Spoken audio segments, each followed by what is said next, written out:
بسم اللہ الرحمن الرحیم۔ السلام علیکم ورحمۃ اللہ وبرکاتہ۔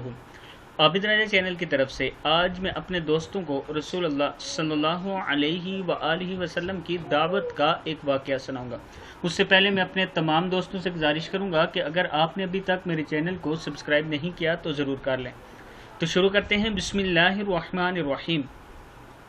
حضرت انس بن مالک رضی اللہ تعالی عنہ فرماتے ہیں کہ ایک درزی نے رسول اللہ صلی اللہ علیہ وآلہ وسلم کی دعوت کی، کچھ کھانا پکایا۔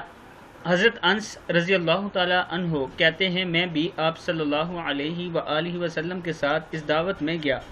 آپ صلی اللہ علیہ وآلہ وسلم کے سامنے جو کی روٹی لائی گئی اور شوربہ جس میں کدو تھا اور بنا ہوا گوشت۔ حضرت انس کہتے ہیں میں دیکھتا تھا رسول اللہ صلی اللہ علیہ وآلہ وسلم پیالے کے کنارے سے کدو کو ڈھونڈ ڈھونڈ کر کھاتے تھے۔ اس روز سے مجھے کدو سے محبت ہوگی۔ صحیح مسلم میں ہے۔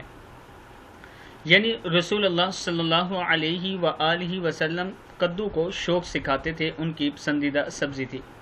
میں اپنے دوستوں سے گزارش کروں گا کہ آپ بھی اس کو شوق سے کھایا کریں اور اس ویڈیو کو آپ دوستوں نے آگے ضرور شیئر کرنا ہے۔ السلام علیکم ورحمۃ اللہ وبرکاتہ۔